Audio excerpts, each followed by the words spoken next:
नमस्कार दोस्तों, ईशाला पर आपका स्वागत है। मैं भागचंद चौधरी।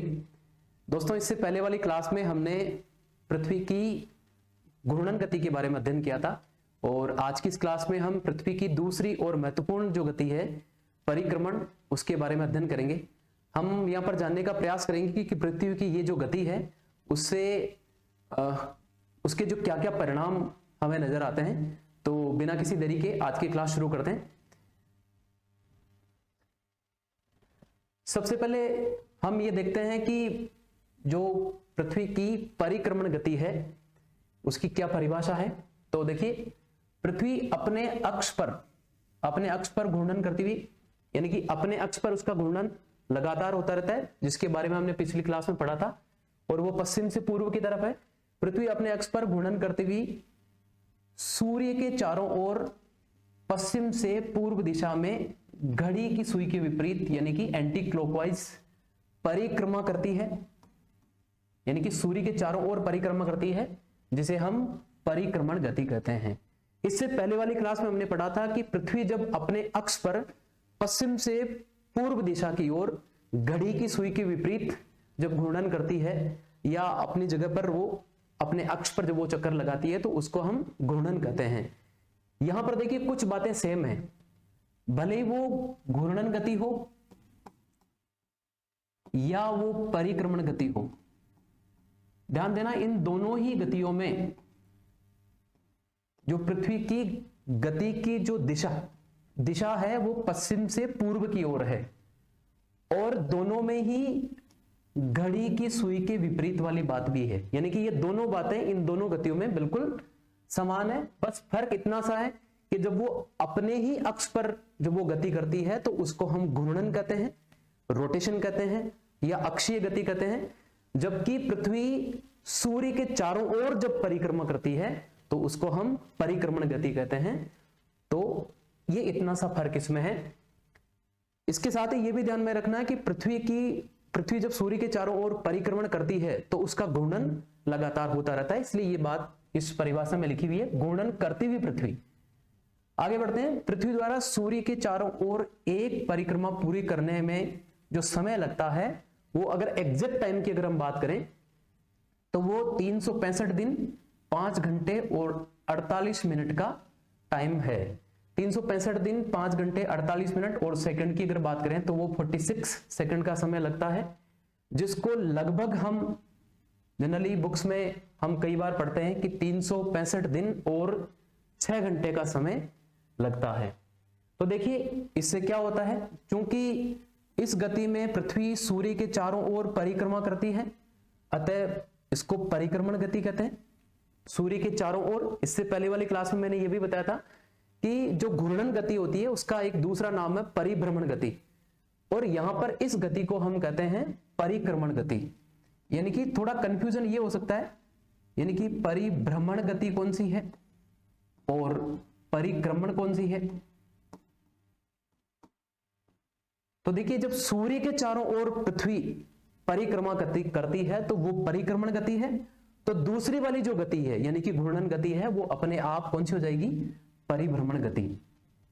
तो यहां पर हम एक चीज ध्यान में रखेंगे कि एक परिक्रमा के पूरा होने में 1 वर्ष का समय लगता है, इसलिए 1 वर्ष का निर्माण यहां से होता है।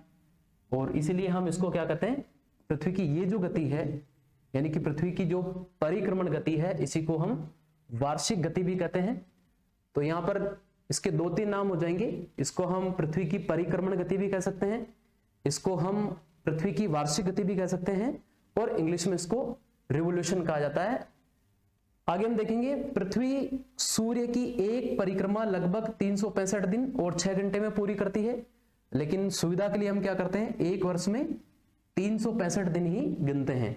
जो भी हम देखते हैं, जैसे जनवरी जो है वो 31 दिन का होता है, फरवरी जो है वो 28 दिन का, मार्च 31 दिन का, अप्रैल 30 दिन का। अगर इस प्रकार से इन दिनों को अगर हम गिने, जिस साल में अगर फरवरी 28 दिन का है, अगर इनको हम गिनते हैं तो कुल मिलाकर के इनकी जो काउंटिंग है वो 365 आएगी।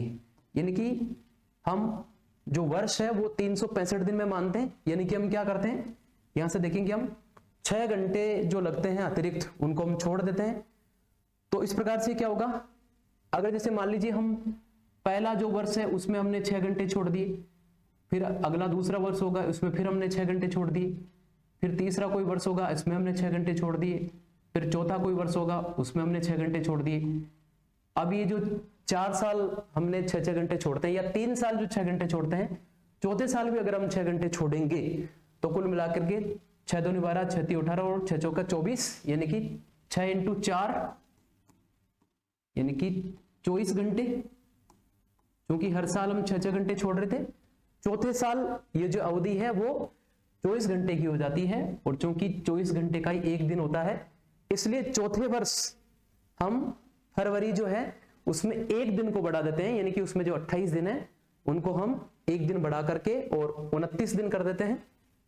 तो यहां पर लिखा है कि इस प्रकार 4 वर्षों में 24 घंटे यानी कि 6 × 4 24 अथवा एक दिन का अंतर हो जाता है। इसलिए प्रत्येक चौथे वर्ष, ध्यान देना, प्रत्येक चौथे वर्ष हम एक दिन जोड़ देते हैं, और वो जो वर्ष होता है वो लीप ईयर कहलाता है, जिसको आगे हम पढ़ेंगे। इस प्रकार ये वर्ष यानी कि चौथा वर्ष 366 दिन का होता है। अब तक हम पढ़ रहे थे कि वो कितने दिन का होता है, 365 का, लेकिन यहां पर हम 6 घंटे वो जो छोड़े थे उनको ऐड कर देते हैं, और यहां पर 366 दिन का चौथे साल जो वर्ष होगा वो 366 दिन का होगा, और उसे हम क्या कहते हैं, हिंदी में उसको कहा जाता है अधिवर्ष, और इंग्लिश में उसको हम क्या कहते हैं, लीप ईयर। इसको ध्यान में रखना है। और ये जो अतिरिक्त दिन है उसको हम फरवरी में ऐड करते हैं, फरवरी के महीने में जोड़ा जाता है, और इस प्रकार उस वर्ष में, यानी कि कौन से वर्ष में, अधिवर्ष या लीप ईयर में जो फरवरी होगी हमारी, वो फरवरी 28 के स्थान पर कितने दिन की होगी, 29 दिन की होगी। ठीक है, इसलिए बहुत एक सामान्य सा प्रश्न बन सकता है कि अधिवर्ष या लीप ईयर में जो फरवरी होती है उसमें कितने दिन होते हैं, तो 29 दिन होते हैं। तो ये जो हर चौथे वर्ष, या जनरली एक बार कुछ, या मैथमेटिक्स में कुछ इस प्रकार के क्वेश्चन आते हैं या रीजनिंग में आते हैं कि जिस भी वर्ष में 4 का भाग पूरा जाता है, वो जो वर्ष है उस वर्ष में फरवरी 28 के बजाय 29 दिन की होती है। तो उसका कारण ये है।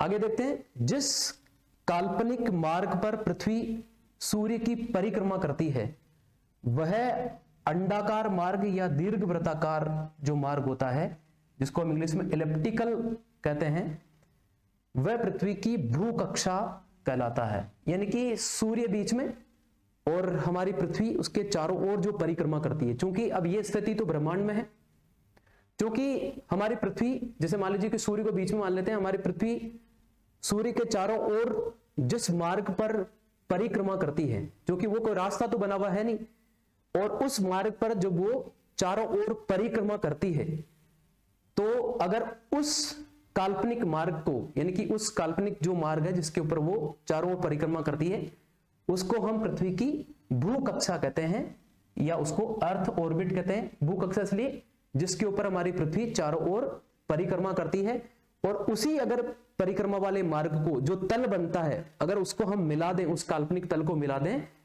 तो उसे हम क्या कहते हैं, उस काल्पनिक भू कक्षा को मिलाने पर जो समतल तल हमें प्राप्त होता है, समतल कक्ष तल हमें प्राप्त होता है, उसको हम ऑर्बिटल प्लेन कहते हैं। यहां पर देखेंगे ऑर्बिटल प्लेन यानी कि ये है PLANE प्लेन, और एक दूसरा होता है PLAIN प्लेन, यानी होता है मैदान, और यहां पर PLANE जिसकी स्पेलिंग है, इसका अर्थ यह है कि समतल तल। यानी कि जिस समतल तल पर हमारी पृथ्वी सूर्य की एंटी क्लॉकवाइज परिक्रमा करती है, उसको मिलाने पर वह समतल तल या उसको ऑर्बिटल प्लेन हम कहते हैं। देखिए ये वाली जो इमेज है, इसमें हम देखते हैं कि सूर्य यहां पर आपको बीचों बीच में दिख जाएगा, और ये हमारी पृथ्वी की 4 स्थितियां जो है वो हमें यहां पर दिखेंगी, जिनको आगे हम बारी बारी से समझेंगे। यहां पर हम देखते हैं कि ये देखिए, आप अगर इस प्रकार से आप देखोगे, अगर आप यहां पे अगर घड़ी लगा दो और उसमें अगर हम यहां पर टाइमिंग लिखें, तो यहां पर घड़ी की जो चलने की दिशा है, यानी कि घड़ी के सुई की चलने की जो दिशा है वो इस प्रकार से होगी ये, लेकिन हमारी पृथ्वी जो है वो इस प्रकार से, यानी कि घड़ी की सुई के विपरीत, यानी कि इसकी डायरेक्शन ये वाली होगी। इसमें एक खास बात और ध्यान में रखनी है, जिसका आगे हम प्रभाव देखेंगे, कि प्रत्येक जगह पर आप, जैसे मान लीजिए कि यहां पर पृथ्वी के अक्ष का जो झुकाव है उधर है, यहां पर इस प्रकार से है, यहां पर इस प्रकार से है, और यहां पर भी इस प्रकार से है। कुल मिलाकर के प्रत्येक जो स्थिति है उस स्थिति में हमें यह देखने को मिलेगा कि हमारी पृथ्वी का जो अक्ष का झुकाव है वो हमेशा एक ही तरफ होता है, जिसका आगे हम प्रभाव देखेंगे। इसका मुख्य जो प्रभाव है ये होता है कि सूर्य के जो दो गोलार्ध हैं, उत्तरी और दक्षिणी गोलार्ध, उसमें बारी बारी से ऋतुओं का आगमन होता है। चलिए आगे कुछ बातें देखते हैं। सबसे पहले हम देखते हैं कि 21 जून की जो स्थिति है उसमें क्या होता है। 21 जून वाली स्थिति में क्या होता है, तो इसमें देखेंगे कि इस स्थिति में पृथ्वी का उत्तरी गोलार्ध जो है वो सूर्य के सामने झुका होता है, अतः सूर्य की सीधी किरणें कहां पड़ेंगी, कर्क रेखा पर, यानी कि ट्रॉपिक ऑफ कैंसर पर पड़ती है। इसको इसी इमेज से हम देखने की कोशिश करते हैं, जिसको हमने पहले पीछे देखा। देखो ये वाली जो स्थिति है वर्तमान, ये जो जिसकी हमने बात की थी वो ये वाली स्थिति है। इसमें अगर हम देखेंगे तो यहां पर ये बीचों बीच जो आपको दिख रहा है ये 0 डिग्री यानी कि भूमध्य रेखा, और ये वाली जो स्थिति है ये हमारी कर्क रेखा की है। वर्तमान समय में सूर्य की सीधी किरणें जो है वो कर्क रेखा पर होती है, ठीक है। क्योंकि इसमें भूमध्य रेखा पर भी सूर्य की सीधी किरणें पड़ती है, क्योंकि पृथ्वी का आकार कुछ इस प्रकार का है, वो जियोड शेप में है, और पृथ्वी के बीच का जो उभार है वो सबसे ज्यादा होता है। इसलिए ये तो हम कहेंगे कि सूर्य की सीधी किरणें यहाँ कर्क रेखा पर पड़ती है, लेकिन वर्ष भर सूर्य की सीधी किरणें भूमध्य रेखा पर भी होती है, क्योंकि इस समय पृथ्वी का उत्तरी गोलार्ध जो है वो सूर्य के सामने या उसके सम्मुख झुका होता है। इसलिए यहां पर क्या होगा, इस पूरे गोलार्ध में, यानी कि कौन से, उत्तरी गोलार्ध में, पूरा ये जो उत्तरी गोलार्ध है यहां पर हम देखेंगे इसमें क्या होगा, सूर्य की सीधी किरणें पड़ती है, लेकिन इसका जो 90 डिग्री एंगल की जो बात है वो केवल और केवल कहां होता है, 0 डिग्री पर, या हम कहेंगे कि वो कर्क रेखा पर होता है। ये जो हमारी कर्क रेखा है इसके ऊपर, यानी कि अगर हम बात करें 21 जून की, तो सूर्य की सीधी किरणें कर्क रेखा पर पड़ती हैं, और यहां पर कर्क रेखा पर पड़ने से क्या होगा, तो उत्तरी गोलार्ध में इस समय ग्रीष्म ऋतु होती है, क्योंकि सूर्य की सीधी किरणें पड़ती है और ज्यादा समय तक सूर्य दिखाई देता है। यहां पर दिन बड़े होते हैं और रातें छोटी होती है, और इसका अपोजिट जो बात है वो दक्षिणी गोलार्ध में होगी।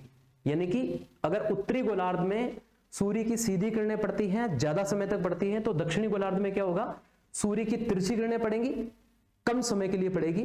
तो इनका प्रभाव क्या होगा इस स्थिति में, यानी कि 21 जून की स्थिति में उत्तरी गोलार्ध में दिन की जो अवधि है वो दिन बड़े होंगे। अब जब दिन बड़े हो गए तो रात की स्थिति क्या होगी, रात इसमें इसकी जो अवधि है वो छोटी होगी, और बिल्कुल भी रटने की जरूरत नहीं है। अगर इसी स्थिति में, यानी कि कौन सी स्थिति में, 21 जून की स्थिति में, जब सूर्य की सीधी किरणें कर्क रेखा पर पड़ती है, इसमें अगर हम दक्षिणी गोलार्ध की बात करें तो इसी वाली स्थिति को हम यहां पर लेकर के यहां पर हम इसको अपोजिट कर देते हैं कि इस समय दक्षिणी गोलार्ध में क्या होगा। 21 जून की स्थिति में दक्षिणी गोलार्ध में क्या होगा, तो दिन यहां पर बड़े हैं तो यहां पर आप छोटी कर दीजिए, यानी कि दिन की अवधि छोटी और रात की अवधि यहां पर बड़ी। ये तो अवधि वाली बात होगी। ऋतुओं की बात हम करते हैं तो ऋतुओं की बात ये होगी कि पूरे उत्तरी गोलार्ध में क्योंकि कर्क रेखा पर सूर्य की सीधी किरणें पड़ती है, तो यहां उत्तरी गोलार्ध में ग्रीष्म ऋतु होगी,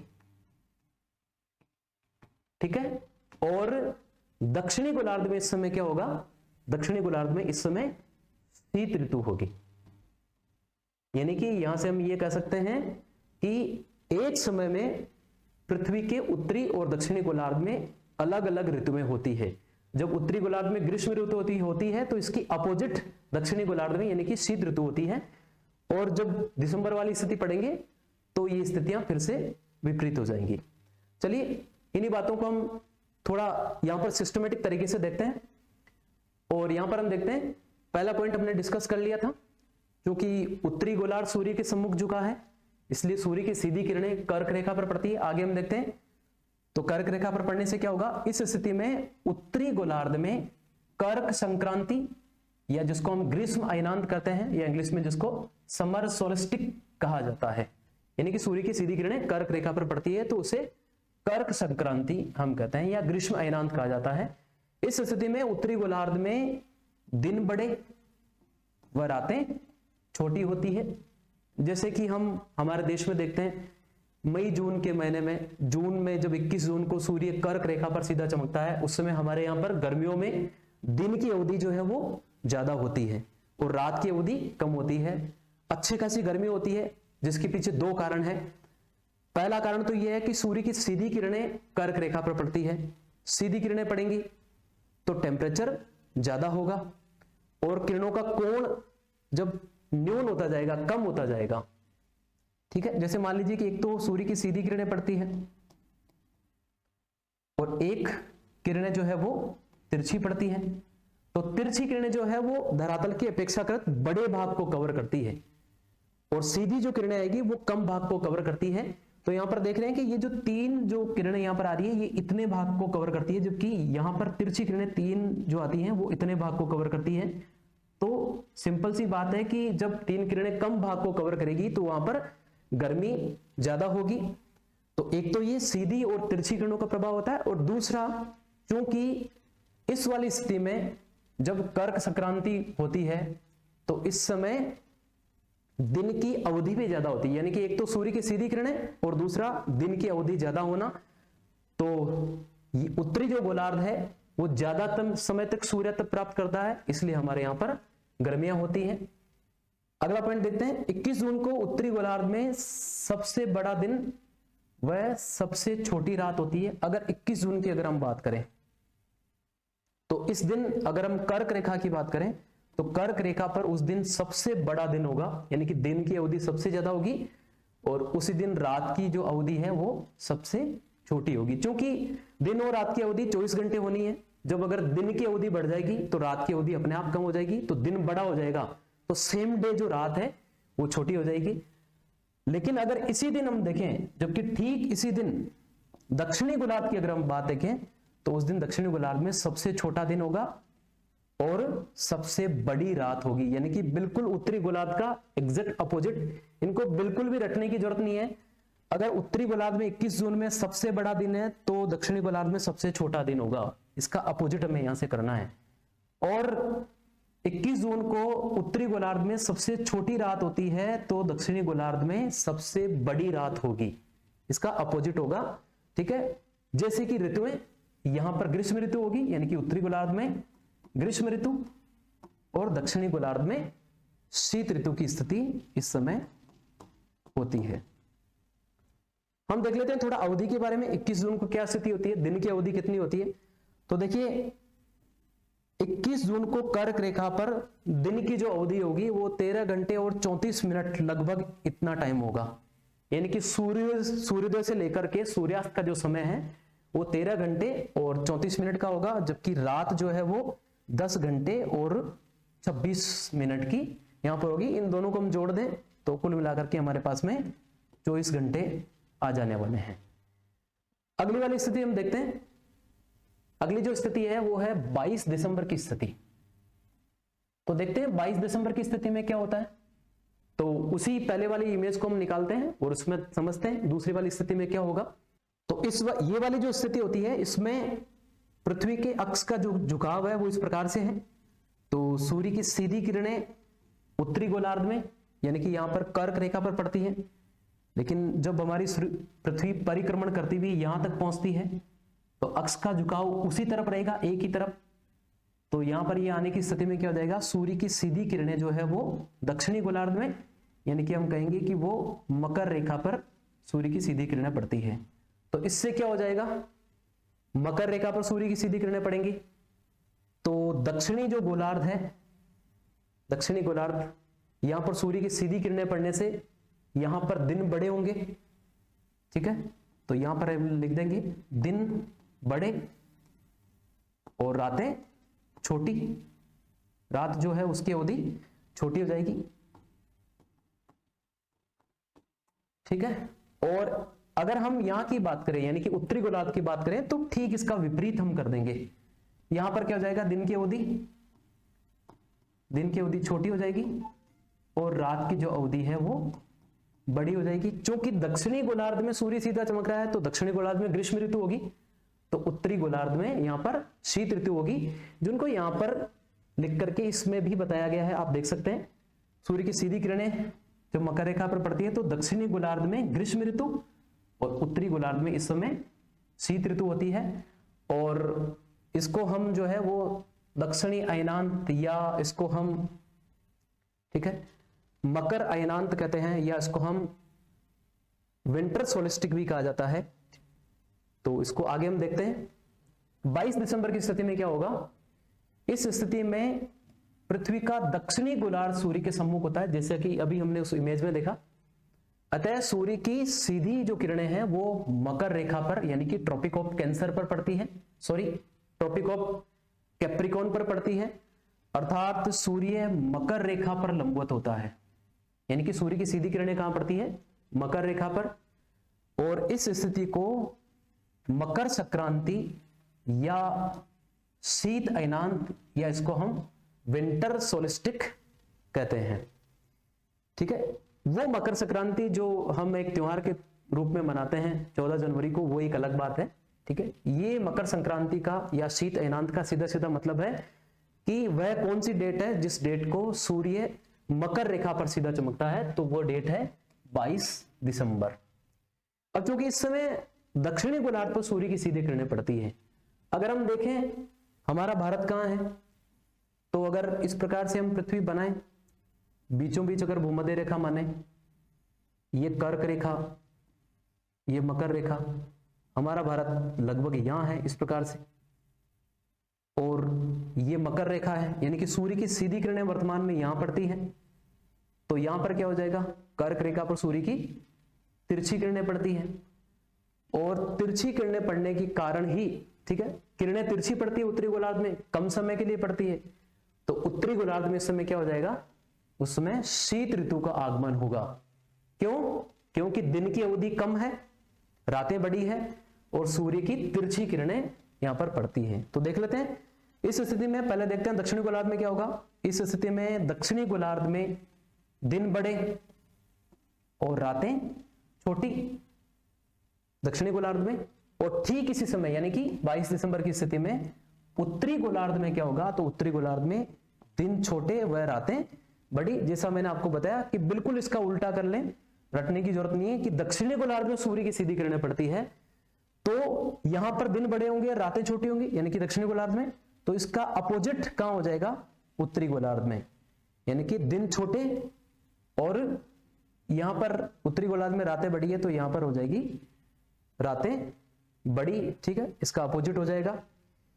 आगे देखते हैं 22 दिसंबर को दक्षिणी गोलार्ध में मकर रेखा पर सबसे बड़ा दिन व सबसे छोटी रात होती है, जबकि ठीक इसी समय उत्तरी गोलार्ध में कर्क रेखा पर सबसे छोटा दिन व सबसे बड़ी रात होती है। या हम यहां से कह सकते हैं कि 22 दिसंबर वाली स्थिति में, इस वाली स्थिति में जो दक्षिणी गोलार्ध है, दक्षिणी गोलार्ध में शीत ऋतु होगी, और उत्तरी गोलार्ध की अगर हम बात करें, गलत बोल गया, ठीक, तो अगर हम देखें तो 22 दिसंबर की स्थिति में जो दक्षिणी गोलार्ध है, यहां पर हम बना लेते हैं, जो दक्षिणी गोलार्ध है इस वाली स्थिति में, तो यहां पर ग्रीष्म ऋतु होगी,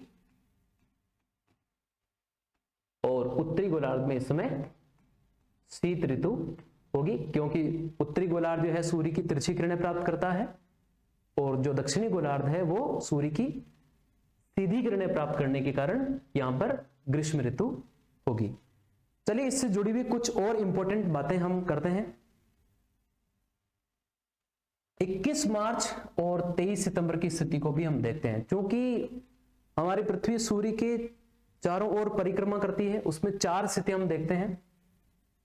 तो देखिए इस वाली स्थिति में क्या होता है, पहले हम इसको एक इमेज के द्वारा समझने की कोशिश करते हैं। देखिए इस वाली जो इमेज है, इसमें हमने इस वाली स्थिति को डिस्कस कर लिया, 21 जून वाली स्थिति है, और ये वाली जो स्थिति है ये 22 दिसंबर की है। इनको हमने देख लिया, लेकिन दो हमारे पास में इमेज बचती है, एक ये वाली और एक ये वाली। क्योंकि देखिए हमारी पृथ्वी जो है उसकी परिक्रमण गति इस प्रकार से है। तो हम डिस्कस करते हैं 21 मार्च और 23 सितंबर को, क्योंकि पहले इसके बारे में बात कर लेते हैं। 21 मार्च को क्या स्थिति होती है? 21 मार्च, तो इस वाली स्थिति में क्या होता है कि सूर्य की सीधी किरणें जो है वो भूमध्य रेखा पर होती है। जैसे ये हमारी भूमध्य रेखा, इस पर सीधी होती है, लंबवत सूर्य यहीं पर चमकता है, और दोनों गोलार्ध में सूर्य की जो है किरणों का जो कोण है वो लगभग समान होता है। इसलिए यहां पर किसी भी गोलार्ध में इस प्रकार से ग्रीष्म और शीत ऋतु वाली बात नहीं होती, क्योंकि सूर्य भूमध्य रेखा पर सीधा चमकता है। और इस वाली स्थिति में भी ये होगा, क्योंकि ये 23 सितंबर वाली स्थिति है, ये 23 सितंबर, इस समय भी सूर्य जो है वो भूमध्य रेखा पर सीधा चमकता है। इसलिए यहां पर भी उत्तरी और दक्षिणी गोलार्ध में सूर्य की लगभग तिरछी किरणें पड़ती है और सीधी किरणें भूमध्य रेखा पर होती है। और भूमध्य रेखा पर पड़ने के कारण ही इस दिन, यानी कि ये जो 2 तारीखें होती है, 21 मार्च और 23 सितंबर, इन दोनों स्थितियों में पूरी पृथ्वी पर दिन और रात की जो अवधि है वो 12-12 घंटे होती है। और 12 घंटे की अवधि, यानी कि 12 घंटे का दिन और 12 घंटे की रात होने के कारण ही इसको हम सम दिन रात की स्थिति कहते हैं। सम दिन रात, सम यानी समान, यानी कि जिसकी अवधि समान है, यानी कि दिन और रात की अवधि समान होती है, या उसको हम इक्विनोक्स भी कहा जाता है। तो ये वाली बात हमें ध्यान में रखनी है। 12 घंटे की रात और 12 घंटे का दिन इसलिए होता है क्योंकि इस दिन पृथ्वी के जो अक्ष का झुकाव है, और एक जो हम इमेज देखते हैं, जैसे मान लीजिए इसमें ये वाली है ना, यानी कि एक ऐसी काल्पनिक रेखा जो पृथ्वी को अंधेरे और उजाले में बांटती है, प्रकाश वृत्त जो है जिसको हम सर्किल ऑफ इल्यूमिनेशन कहते हैं, ये पृथ्वी के अक्षीय झुकाव को ओवरलैप करता है। तो जो अक्षांश रेखाओं का आधा भाग है वो अंधेरे में होता है और आधा भाग उजाले में होता है। इसलिए पूरी पृथ्वी पर इस दिन 12 घंटे की रात और 12 घंटे का दिन होता है, इसलिए इसको हम सम दिन रात या इक्विनोक्स की स्थिति हम कहते हैं। ये दोनों स्थितियां जो है वो इन दोनों के बीच आती है, क्योंकि देखिए यहां से हम देखेंगे ये 21 जून की स्थिति, जून के बाद जुलाई, अगस्त, और यहां पर सितंबर की स्थिति, सितंबर के बाद अक्टूबर, नवंबर, और ये दिसंबर यानी कि 22 दिसंबर की स्थिति, दिसंबर के बाद ये जनवरी, फरवरी और मार्च यानी कि 21 मार्च की स्थिति, और मार्च के बाद अप्रैल, मई और जून वाली स्थिति। ठीक है, इस वाली स्थिति में सूर्य चूंकि भूमध्य रेखा पर चमकता है, लेकिन इसके बाद वाली जो स्थिति है इसमें सूर्य का उत्तरी गोलार्ध, इस वाली स्थिति के बाद पृथ्वी का उत्तरी जो गोलार्ध है वो सूर्य के सामने आता है, इसलिए उत्तरी गोलार्ध में ग्रीष्म ऋतु का आगमन होता है। इसके बारे में कुछ इंपॉर्टेंट बातें हम आगे देखते हैं। 21 मार्च व 23 सितंबर की स्थिति, इन दोनों स्थितियों में सूर्य की लंबवत किरणें जो है वो विषुवत रेखा पर या भूमध्य रेखा पर या 0 डिग्री अक्षांश पर पड़ती है, क्योंकि इस स्थिति में जो प्रकाश वृत्त है जिसके बारे में भी बात की थी, सर्किल ऑफ इल्यूमिनेशन, यानी कि जो हमारी पृथ्वी को अंधेरे और उजाले में बांटता है, वो पृथ्वी के अक्षीय झुकाव को कवर करता है। अतः सभी अक्षांश रेखाओं का आधा भाग सूर्य के प्रकाश प्राप्त करता है, और इसीलिए दिन व रात की अवधि बराबर होती है। तो पूरे वर्ष में केवल 2 ऐसी तारीख है, 21 मार्च और 23 सितंबर, जिस दिन 12 घंटे का दिन और 12 घंटे की रात होती है, इसी को हम इक्विनोक्स कहते हैं। बाकी जो स्थितियां हैं उसमें दिन और रात की अवधि में अंतर आता है। वो अंतर किस प्रकार से आता है? जब सूर्य उत्तरी गोलार्ध में सीधा चमकता है तो वहां पर दिन बड़े और रातें छोटी, और जब सूर्य दक्षिणी गोलार्ध में सीधा चमकता है तो दक्षिणी गोलार्ध में दिन बड़े वह रातें छोटी होती है।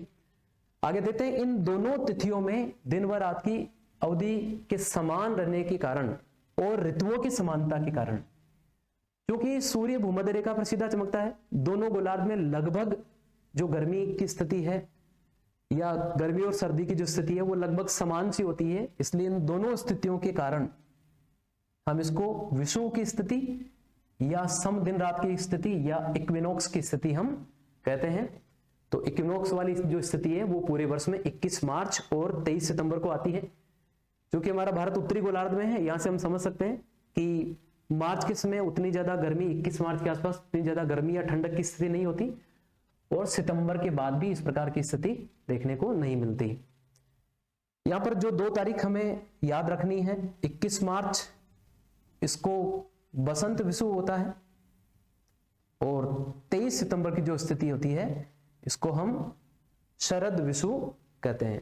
देखिए इस पे पहले हमने जो 2 स्थितियां देखी थी, 21 जून वाली स्थिति में अगर हम उत्तरी गोलार्ध की बात करें तो 21 जून की स्थिति में उत्तरी गोलार्ध में ग्रीष्म ऋतु और दक्षिणी गोलार्ध में शीत ऋतु होती है।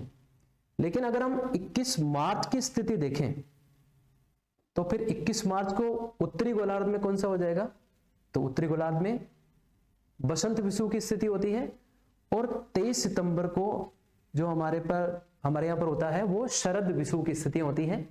इसको उसी इमेज से हम एक बार फिर से देखने की कोशिश करते हैं।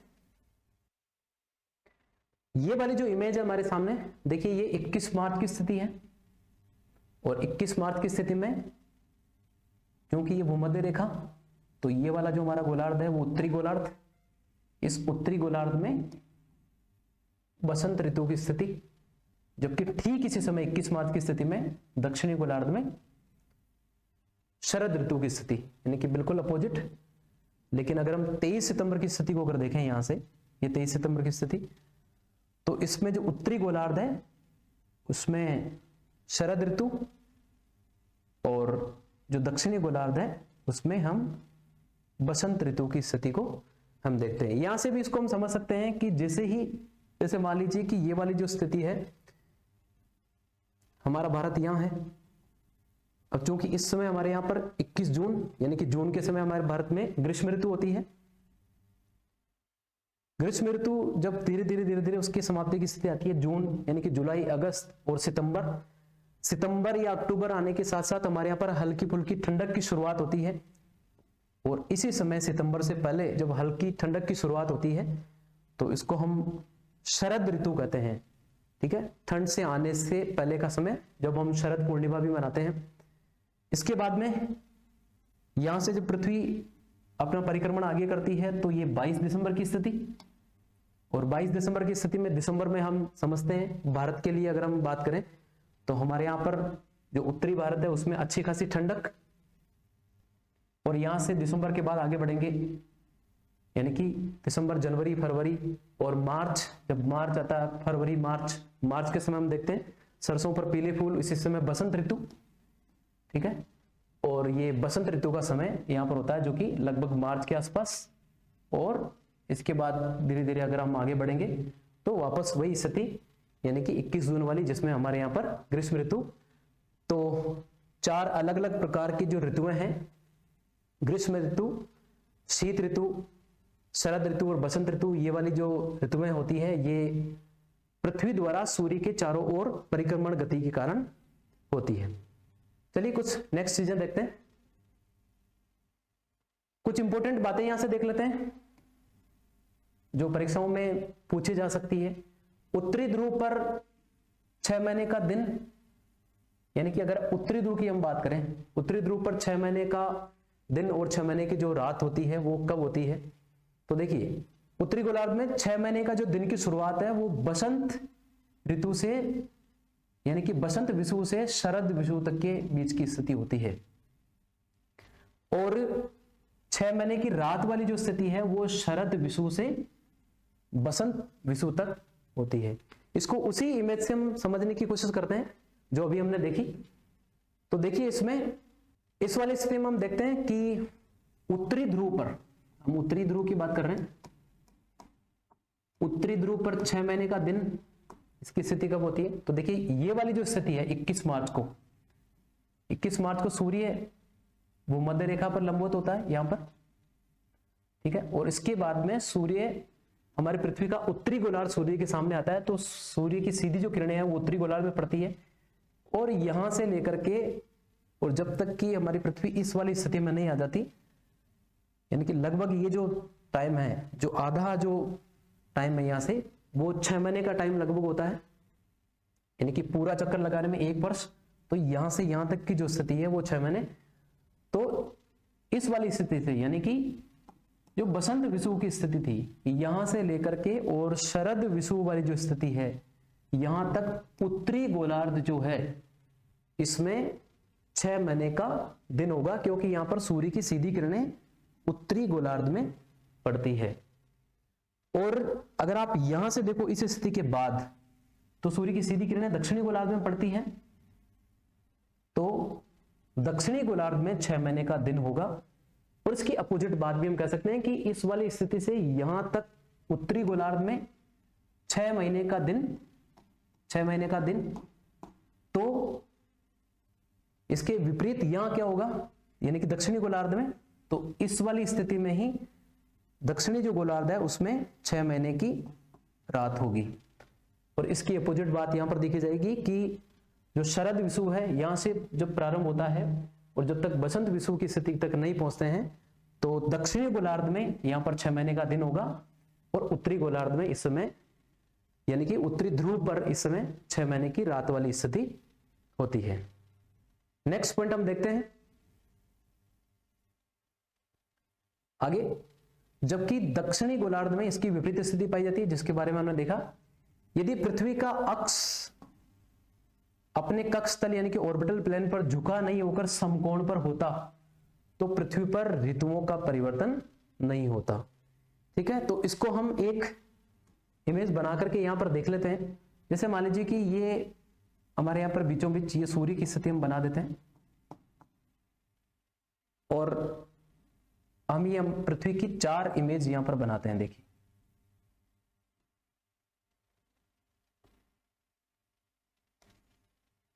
ये हमारा पृथ्वी का परिक्रमण पथ होगा और इस वाली स्थिति में अगर मान लीजिए, वैसे तो हमारी पृथ्वी का जो झुकाव है यानी कि वो अपने अक्ष पर 23.5 डिग्री झुकी हुई है। अगर मान लीजिए ये झुकाव नहीं होता और हमारी पृथ्वी स्ट्रेट होती यानी कि इसका अक्ष का झुकाव इस प्रकार से नहीं होकर के और बिल्कुल सीधी होती, यहां पर हर स्थिति में इसको सीधा कर दें तब क्या होगा।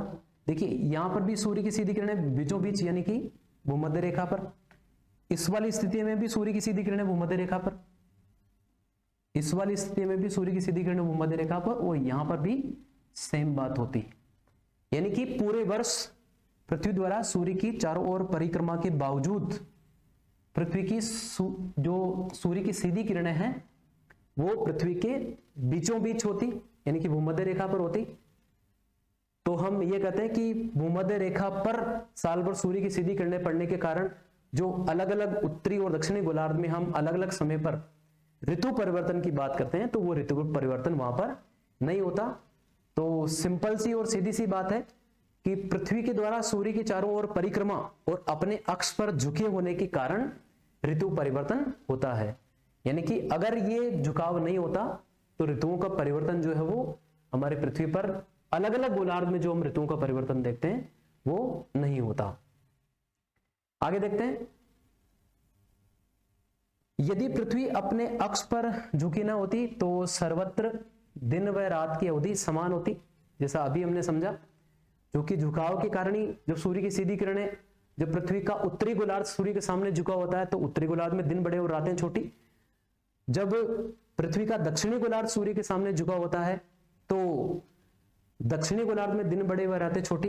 लेकिन अगर वो झुकाव ही नहीं होता, अपने अक्ष पर पृथ्वी झुकी हुई नहीं होती, तो फिर क्या होता, सर्वत्र हर जगह पर दिन व रात की अवधि बराबर होती, समान होती। तो वो स्थिति हमारे यहां पर नहीं होती। जो भी हम देखते हैं उत्तरी और दक्षिणी गोलार्ध में जो दिन की अवधि में जो अंतर होता है वो हम नहीं देखते।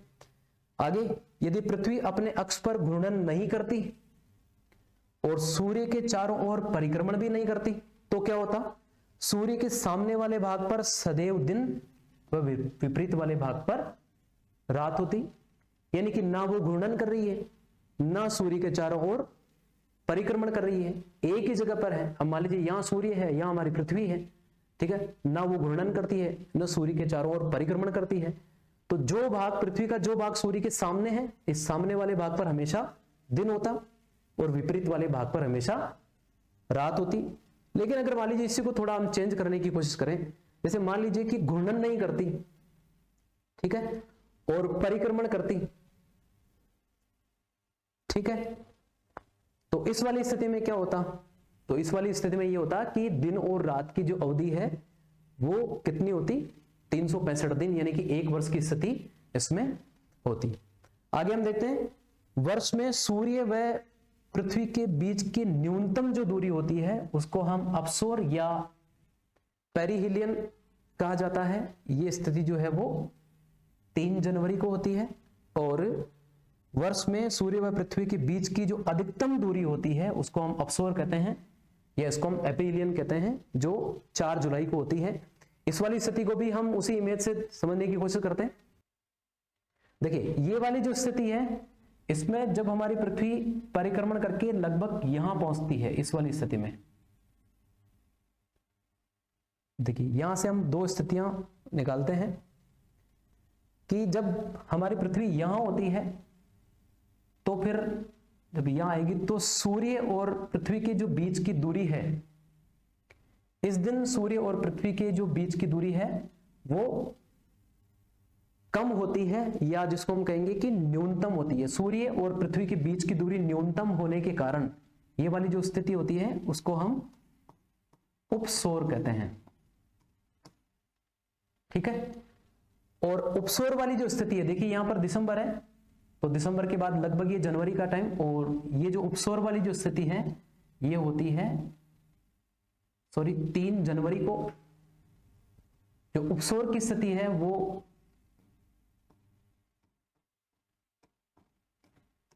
3 जनवरी को होती है।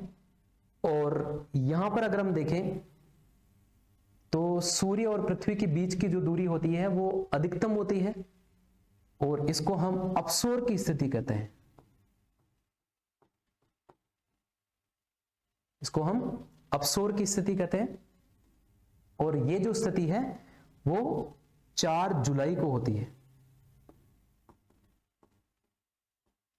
4 जुलाई को, ठीक है। इसको में ध्यान में रखना है, कंफ्यूजन इसमें होता है कि उपसौर की स्थिति कौन सी है और अपसौर की स्थिति कौन सी है। तो देखिए जैसे होता है ना, प्रधानमंत्री के पास या प्रधानमंत्री के जस्ट बाद उप प्रधानमंत्री, मुख्यमंत्री या उप मुख्यमंत्री, प्राचार्य या उप प्राचार्य, उसी प्रकार से यानी कि उसके निकटतम, यानी कि सूर्य और पृथ्वी के बीच की दूरी जब कम होती है, न्यून होती है, तो उसको हम क्या कहेंगे? उपसौर। जैसे उप मुख्यमंत्री या उप प्रधानमंत्री या उप प्राचार्य, उसी प्रकार से तो ये उपसौर यानी कि दोनों के पास की जो स्थिति होती है वो 3 जनवरी को। और अपसौर की जो स्थिति होती है यानी कि जिस दिन सूर्य और पृथ्वी के बीच की जो दूरी होती है वो अधिकतम, ठीक है, तो वो 4 जुलाई को। तो पास वाली जब स्थिति उपसौर होगी तो दूर वाली जो स्थिति है वो अपने आप अपसौर हो जाएगी। और इसकी जो तारीख है उसको याद करने का एक बहुत ही सीधा सा तरीका है। देखिए आप, एक जो डेट होती है वो 3 जनवरी और एक होती है 4 जुलाई। तो हम देख लीजिए यहां लिखते हैं, और एक आसान तरीका है इसको याद करने का।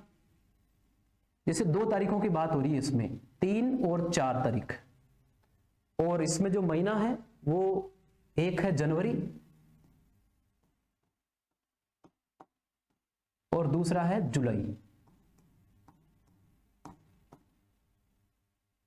देखिए 3 पहले आएगा, अगर हम काउंटिंग करें 3 पहले आता है या 4, तो 3। और महीनों की अगर हम जब शुरुआत की बात करें तो जनवरी पहले आएगा या जुलाई, तो जनवरी। तो जो पहले आता है उसको पहले से मिला दो, यानी कि 3 तो जनवरी, और ये स्थिति कौन सी होगी? ये वाली जो स्थिति होगी वो होगी उपसौर की, ठीक है। और जो ज्यादा वाला है यानी कि कौन सा बाद वाला, 4 जुलाई बाद में 4 तारीख बाद में आती है, इधर जुलाई का महीना बाद में आता है, ये वाली जो स्थिति होगी ये होगी अपसौर की, ठीक है।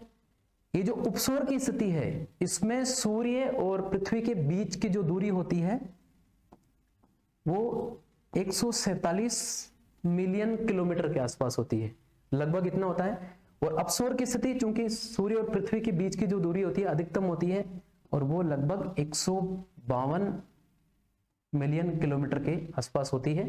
तो यहां से बहुत ही आसान तरीका है, पहले वाली तारीख को पहले वाले महीने से मिला दो, बाद वाली तारीख को बाद वाले महीने से मिला दो, तो उपसौर और अपसौर की स्थितियां हमारे को देखने को मिलती है। कुछ चीजें आगे देखते हैं। हम यहां पर देखते हैं परिक्रमण गति के परिणाम क्या क्या होंगे, जहां से प्रश्न आ सकता है। इससे पहले वाली क्लास में हमने घूर्णन गति के परिणाम पढ़े थे। यहां पर देखते हैं बहुत ही साधारण सा, पहला पूरे वर्ष का निर्माण होता है, यानी कि पृथ्वी सूर्य की परिक्रमा एक वर्ष में करती है और इसलिए एक वर्ष का निर्माण होता है। पहली बात तो ये होगी। दूसरा, अभी हमने पढ़ा ऋतु निर्माण या ऋतु परिवर्तन। बारी बारी पर सूर्य का पृथ्वी का उत्तरी और दक्षिणी गोलार्ध सूर्य के सामने होने के कारण और सूर्य की सीधी किरणें और तिरछी किरणें पड़ने के कारण ऋतुओं का परिवर्तन होता है, जिसको हमने समझा। दिन व रात की अवधि में परिवर्तन, इसको भी हमने देखा। उत्तरी गोलार्ध में सीधी किरणें पड़ेंगी तो उत्तरी गोलार्ध में दिन बड़े व रातें छोटी, और दक्षिणी गोलार्ध में सूर्य की सीधी किरणें पड़ेंगी तो दक्षिणी गोलार्ध में दिन बड़े व रातें छोटी। उपसौर व अपसौर की स्थिति, जिसके बारे में हमने पढ़ा। और अगला हो जाएगा सूर्य ग्रहण व चंद्र ग्रहण की स्थिति। इसको जो ग्रहण वाला जो टॉपिक पढ़ेंगे तो उसको और समझाएंगे कि इसमें जब सूर्य, पृथ्वी और चंद्रमा जब एक सरल रेखा में होते हैं तो अलग अलग प्रकार के ग्रहण होते हैं। तो ये वाली स्थिति भी पृथ्वी की परिक्रमण गति का परिणाम है। यहां से थोड़ा सा एक चीज हम यहां पर ध्यान में देंगे कि दिन व रात की अवधि में जो परिवर्तन है, चूंकि दिन व रात बनने की जो बात होती है वो पृथ्वी की घूर्णन गति के कारण होता है, लेकिन इसकी अवधि में जो परिवर्तन है, क्योंकि दिन व रात बनने की जो बात है वो घूर्णन से होता है, बिल्कुल सही बात है। लेकिन दिन व रात की अवधि में जो परिवर्तन आता है, क्योंकि पृथ्वी जब परिक्रमा करती है उसका उत्तरी गोलार्ध जब सूर्य के सम्मुख होता है तो वहां पर दिन बड़े होने लगते हैं, और जब तक पृथ्वी का उत्तरी गोलार्ध सूर्य के सामने रहेगा तब तक उत्तरी गोलार्ध में दिन बड़े रहेंगे और रातें वहां पर छोटी रहेगी। और ऐसी बात दक्षिणी गोलार्ध के सामने होती है, इसलिए यहां पर यह परिक्रमण गति का एक परिणाम होता है कि उसकी अवधि में परिवर्तन आता है। तो यहां से हमने परिक्रमण गति की कुछ महत्वपूर्ण और इंपॉर्टेंट बातें पढ़ी। उम्मीद करता हूं कि आपको ये क्लास समझ में आई होगी। अगर आपको ये जानकारी अच्छी लगी तो अपने दोस्तों के साथ में शेयर कीजिए और हमारे साथ में जुड़े रहिए। आप हमारे चैनल पर नए हैं तो आप सब्सक्राइब कीजिए, शेयर कीजिए, लाइक कीजिए और कमेंट कीजिए। बहुत बहुत धन्यवाद।